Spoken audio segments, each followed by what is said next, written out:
Bonjour et bienvenue dans cette cinquième vidéo de la série Les 10 étapes pour réussir son investissement immobilier.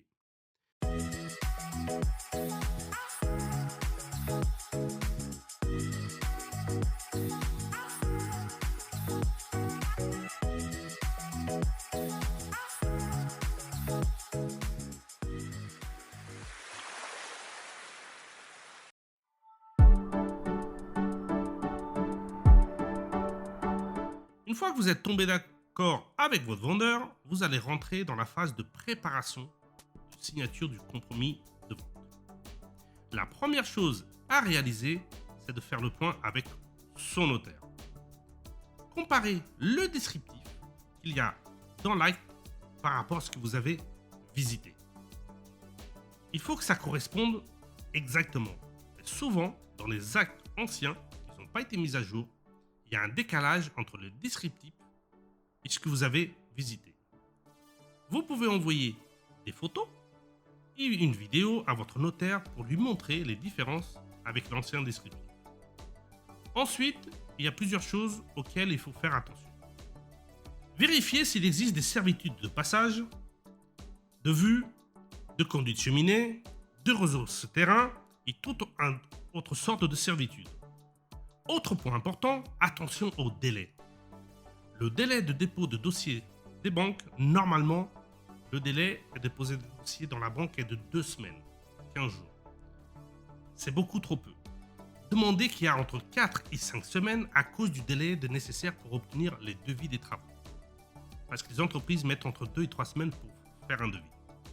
Le délai d'obtention de contrat de prêt, normalement, c'est de 60 jours, 2 mois. Demandez entre 75 et 90 jours, le plus, le mieux, pour éviter des surprises.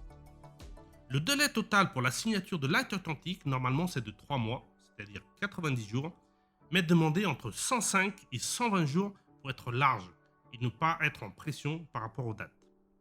Argumentez en mettant en avant si vous avez des vacances scolaires entre ces dates, parce que les banques, ça va un peu plus doucement, qui expliquerait une disponibilité des banques et des artisans, par exemple. Le délai nécessaire pour obtenir des devis solides qui passeront auprès des banques, un lien avec l'ampleur des travaux. Bien évidemment, quand on refait tout, les devis, ça met plus longtemps. Et qui justifieront, bien évidemment, un délai plus large. Il y a aussi d'autres causes importantes à toujours avoir dans vos compromis.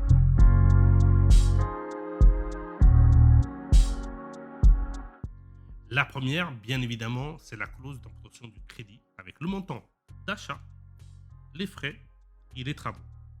Et comptez toujours au moins 10% de marge de sécurité par rapport au devis et votre situation, votre estimation pour les travaux. Il y a aussi la clause de substitution qui peut vous permettre d'acheter in fine en SCI si vous le désirez ou ajouter une autre personne au deal si vous avez besoin. Dans le cas où le crédit ne passerait pas seul, vous voudrez alors acheter à plusieurs par exemple.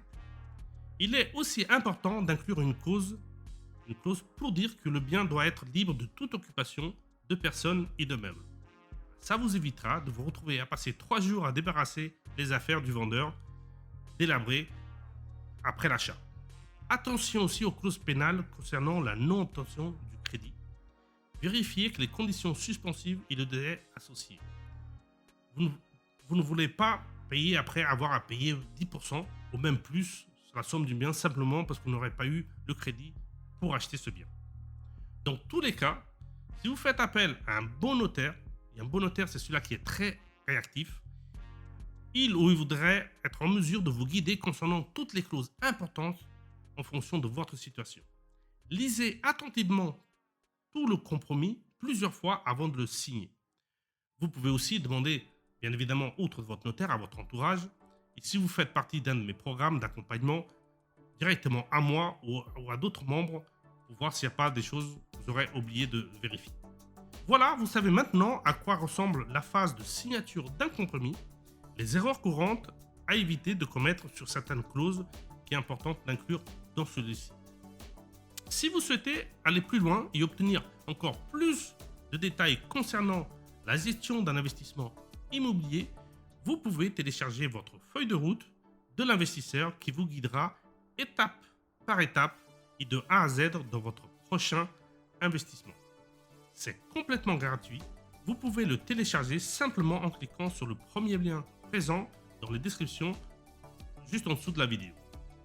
Si vous avez apprécié cette vidéo, vous pouvez aussi appuyer sur le bouton j'aime, ça me fera plaisir, vous abonner à ma chaîne et moi je vous dis à très vite dans la prochaine vidéo de cette série qu'on va voir ensemble au sujet de très important, la création de votre plan d'aménagement, de votre descriptif des travaux, la recherche des entreprises et l'obtention des devis pour aller chercher votre financement. Je vous dis à la prochaine vidéo. Bye bye.